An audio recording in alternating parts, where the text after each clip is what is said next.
గిరిజన హాస్టల్ను పరిశీలించిన జనసేన పార్టీ ఇన్ఛార్జ్ శ్రీమతి వినూత కోట ఈరోజు శ్రీకాళహస్తి నియోజకవర్గ జనసేన పార్టీ ఇన్ఛార్జ్ శ్రీమతి వినూత కోట పట్టణంలోని ప్రభుత్వ గిరిజన బాలికల హాస్టల్స్ ను సందర్శించడం జరిగింది.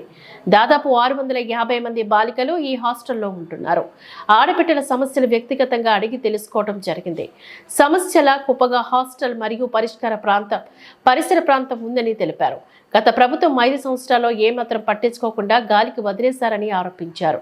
డైనింగ్ హాల్లో ఆహారం క్వాలిటీ పరిశీలించారు. బాలికలతో కలిసి భోజనం చేశారు. ఈ క్రింది సమస్యలు వినూత గారి దృష్టికి తీసుకువచ్చారు. నీటి సమస్య మరియు త్రాగునీటి సమస్య, డైనింగ్ హాల్ వర్షాకాలంలో roof leakage, hostel PED warden దురుసుగా ప్రవర్తిస్తుందని తెలిపారు. హాస్టల్ పరిసరాల్లో మరియు బాత్రూమ్స్ లో తగు లైట్లు లేవు. కాంపౌండ్ వాల్ సరిగ్గా లేదు. బయట నుంచి ఆకతాయిలు సాయంత్రాల్లో ఇబ్బందులు పెడుతున్నారు. ఆహారం క్వాలిటీగా పెట్టడం లేదు. 650 మందికి సరిపడా హాస్టల్ కాదు. 40 మంది ఒక రూమ్ లో పడుకుంటున్నారు. 650 మందికి సరిపడా బాత్రూమ్లు లేవు. సీసీ కెమెరాలు పనిచేయడం లేదు. అకాడమిక్ లో సరిపడా ల్యాబ్ ఫెసిలిటీ లేదు. వాచ్మెన్ ఆర్ సెక్యూరిటీ లేదు. సరిపడా వార్డెన్ స్టాఫ్ లేరు. 650 మందికి ఒకే వార్డెన్ ఉంది. శానిటరీ ప్యాడ్ డిస్పోజల్ మిషన్ లేదు. ఈ సమస్యను స్థానిక ఎమ్మెల్యే గారి దృష్టికి, జిల్లా కలెక్టర్ గారికి, ఉప ముఖ్యమంత్రి శ్రీ పవన్ కళ్యాణ్ గారి దృష్టికి తీసుకుని వెళ్లి త్వరితగతిన పరిష్కరించేలా చర్యలు తీసుకుంటామని హామీ ఇవ్వడం జరిగింది. ఇకపైన తరచూ హాస్టల్కి వచ్చి ఫీడ్బ్యాక్ తీసుకుంటామని ధైర్యం చెప్పడం జరిగింది. స్కూల్ ఆర్ హాస్టల్లో కంప్లైంట్ బాక్స్ పెడతామని, సమస్యలు ఎప్పటికప్పుడు తెలపాలని కోరారు. దురుసుగా ప్రవర్తిస్తున్న హాస్టల్ పిఈడి వార్డెన్ను మందలించి మరోసారి కంప్లైంట్ వస్తే చర్యలు తీసుకుంటామని హెచ్చరించారు. అందరికీ నమస్కారం. మీడియా మిత్రులకు నా నమస్కారం.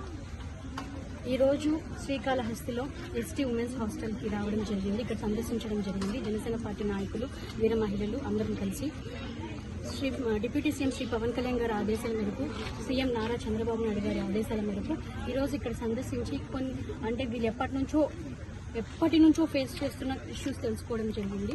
గత ప్రభుత్వంలో నుంచి వీళ్ళు చాలా ఇష్యూస్ అయితే ఫేస్ చేస్తున్నారు. అక్కడ వాళ్ళు ఒకటి విరిగిపోయి చాలా కొంతమంది ఉన్నారు, అబ్బాయిలు వచ్చి ఎంతో ఇబ్బంది పెడుతున్నారని చెప్పి పర్సనల్గా మాట్లాడితే కానీ వీళ్ళు చెప్పలేదు. ఇంతసేపు ఓపెన్ అవ్వలేదు, ఇంకా ఇప్పుడు ఓపెన్ అయ్యారు. అందరూ చాలా ఇబ్బంది పెడుతున్నారని చెప్పారు. అక్కడే కూర్చొని సో ఇమీడియట్ గా అక్కడ తాగుతూ కూర్చొని ఇబ్బంది పెడుతున్న అబ్బాయిల మీద యాక్షన్ తీసుకోమని పోలీస్ వాళ్ళకి, అలానే అక్కడ వాల్ ఇమ్మీడియట్ గా త్వరితగతిన ఒక 2-3 days లోనే మీకు మాటిస్తున్నాను, ఆ వాల్ కన్స్ట్రక్ట్ చేసే విధంగా మేము ఖచ్చితంగా చర్యలు తీసుకుంటాము.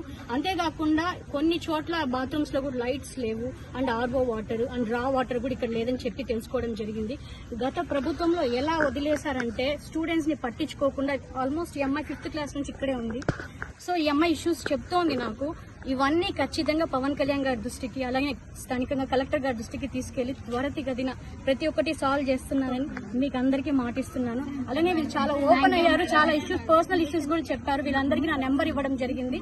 మీరు ప్రతి ఒక్కరు ఎటువంటి ఇష్యూస్ అనేది 24/7 అందుబాటులో ఉంటారు. మీరు కాల్ చేసి నాకు చెప్పొచ్చు.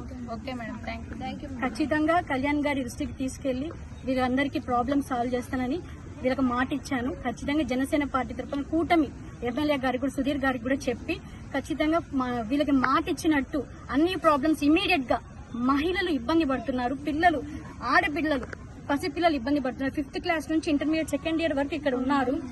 సో వీళ్ళకి స్పేషియస్ గా కూడా లేదు. చాలా గమనించాను. మెస్ లో కూడా ఎక్కడ వాటర్ పడుతూనే ఉందంట, లీకేజ్ ఉందంట. సో రూమ్స్ లో కూడా కొన్ని ఇష్యూస్ చెప్పారు, చాలా నోట్ చేసుకున్నాము. అండ్ శానిటరీ ప్యాడ్ ఇష్యూస్ కూడా చెప్పారు, కొన్ని పర్సనల్ థింగ్స్. అవన్నీ సాల్వ్ చేస్తామని మాట ఇచ్చాను.